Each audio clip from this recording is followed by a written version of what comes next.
आपने कोई नया घर खरीदा और आपने इसे दीवार खोल के देखी और आपने देखा कि आपकी दीवार के अंदर डेड एनिमल्स है। उसने जब थोड़ी देर बाद देखा, आवाज जब बंद हुई, तो जो रॉकिंग हॉर्स था वो कमरे के एकदम बीच में था और जो लाइट आ रही थी वो डायरेक्ट उस हॉर्स के ऊपर पड़ रही थी।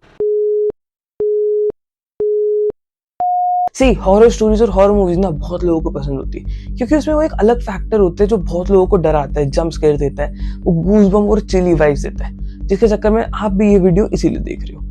सो मैं इस वीडियो में ना डिफरेंट डिफरेंट हॉरर स्टोरीज बताऊंगा जिससे थोड़ा डर लग सकता है, थोड़ी चिली वाइब्स आ सकती है। तो वीडियो को पूरा देखना और कमेंट करना कि आपको किस स्टोरी से या किसके बारे में जान के थोड़ा सा भी डर लगा।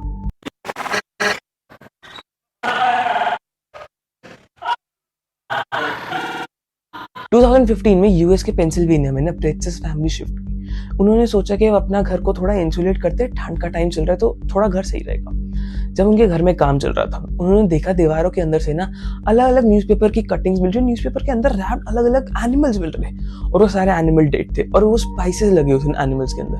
वो एकदम डर गए, यार ये क्या हो रखा है। उन्होंने जब न्यूज़पेपर खोल के देखा, वो न्यूज़पेपर 1930s 1940s के थे और उन्होंने देखा कि ये जो एनिमल्स की डेड बॉडी इनको मम्मीफाई करके रखा हुआ है। क्या रीजन है उनको समझ नहीं आया। उन्होंने पुलिस को कहा, पुलिस को कॉल करा, पुलिस ने जब चेक करवाया चीजों को, वो कह रहे हैं 80 साल पुराने हैं, इनको मम्मीफाई कर रखा है और जो प्रीवियस ओनर था वो ना डच मैजिक करता था। उसके चक्कर में कहते हैं इससे थोड़ी लाइक एलिमेंट्स बनती हैं, दवाइयां बनती हैं इनसे, मम्मीफाई करके रखो। बट 80 साल पहले की न्यूज़पेपर में मम्मीफाई कर रखा है और तब से अगर कर रखा है और उसमें ऐसी अजीब सी स्मेल थी, गंदी स्मेल थी कि वो घर जब पूरा ठीक हुआ उसके बाद भी स्मेल उस घर के अंदर रह गई और वो लोग डर गए कि यार आपने कोई नया घर खरीदा और आपने इसे दीवार खोल के देखी और आपने देखा कि आपकी दीवार के अंदर डेड एनिमल्स है। इंसान शॉक हो जाएगा एकदम से। एक बार ना एक 10-12 साल का लड़का रात को अपने रूम में बस सोने ही लगा था। उसका रूम अपने घर के टॉप फ्लोर पे था और उसके रूम में लेफ्ट साइड में उसका बेड था, राइट साइड में प्लेइंग एरिया और लाइक अलमारियां वगैरह थी और उसके साथ में उसका गेट की एंट्रेंस थी। वो रात को जब लेटा, उसको ना एकदम से अपने रूम के दूसरे कॉर्नर से आवाज आने लग गई। उसका जो रॉकिंग हॉर्स है वो आवाज करने लग गया, वो हिल रही है ऐसे उसके ऊपर कोई बैठा हुआ है। फुल मून की नाइट थी, पूरे मून की जो ब्राइटनेस रूम के अंदर आ रही थी, टॉप फ्लोर था, सारी ब्राइटनेस आ रही है, उसे दिख रहा रूम के अंदर। उसने लाइक कंबल से थोड़ा सा बाहर निकल के देखा, लाइक झांक के देखा, तो उसने देखा कि जो उसका हॉर्स है वो रॉक कर रहा है और रूम के दूसरे कॉर्नर में उसे आवाज आ रही है। वो डर लग रहा पर वो भाग भी नहीं पा रहा क्योंकि गेट उसके जस्ट साइड में है। उसने अपने आप को एकदम कॉर्नर में चला गया, बेड के एकदम ब्लैंकेट के नीचे चला गया, उसे आवाज ना आए पर वो लगातार आवाज आए जा रही। उसने जब थोड़ी देर बाद देखा, आवाज जब बंद हुई, तो जो रॉकिंग हॉर्स था वो कमरे के एकदम बीच में था और जो लाइट आ रही थी वो डायरेक्ट उस हॉर्स के ऊपर पड़ रही थी। उसको उस हॉर्स के आसपास तो कुछ नहीं दिखा बट वो इतना डर डर के उस रात को सोया। सुबह जब उसके लाइक नीचे गया, उसने अपने पेरेंट्स को बताया, उसके पेरेंट्स उसको ही डांटने लग गए कि जब तुम्हारा टाइम सोने का 10 o'clock का है तो तुम रात को 12 बजे अपने हॉर्स के साथ क्यों खेल रहे थे।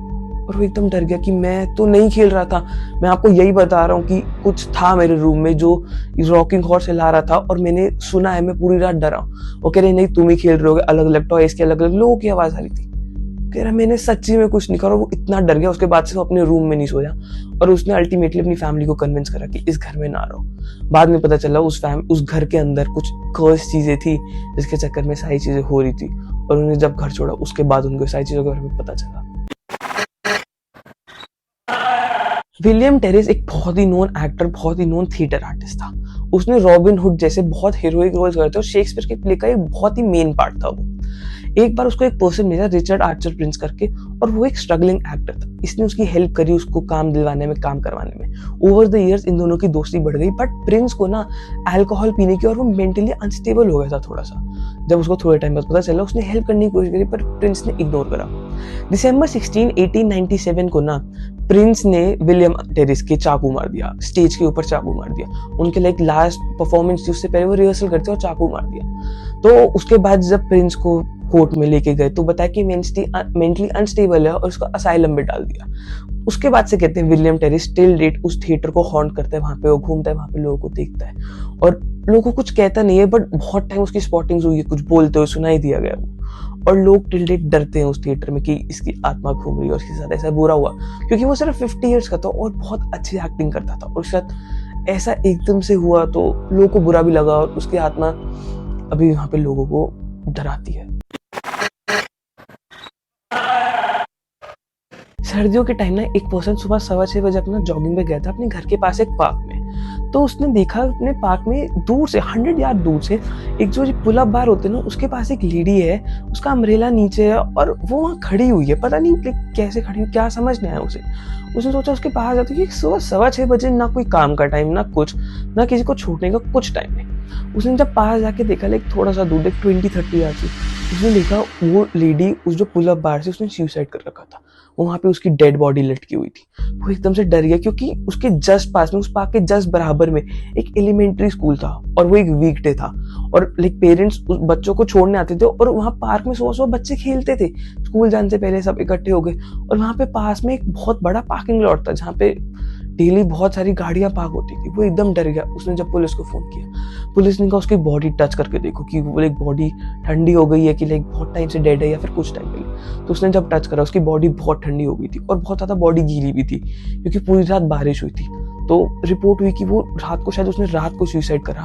और कह रहे हैं कितना ज्यादा उन छोटे बच्चों के लिए हो सकता है, अगर किसी ने देखा होगा, कोई आसपास से गया होगा, कि किसी छोटे बच्चे ने 5-6 साल के बच्चे ने एक डेड बॉडी लटकी हुई देखी उस पार्क में जहां वो रोज खेलते हैं, जो उनके स्कूल के सामने। यूएस के कैलिफोर्निया में ना, सैन फ्रांसिस्को सिटी के पास एक छोटा सा टाउन है कोल्मा करके।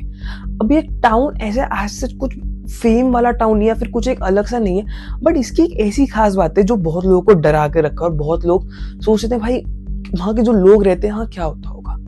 अब इस टाउन में ना सिर्फ 1500 लोग रहते हैं, पर आप सुन के हैरान हो जाओगे यहाँ पे कितनी डेड बॉडीज है। यहाँ पे 15 लाख से ज्यादा डेड बॉडीज दफन हो रखी है और ये ओवर पिछले 100 साल से ज्यादा की है।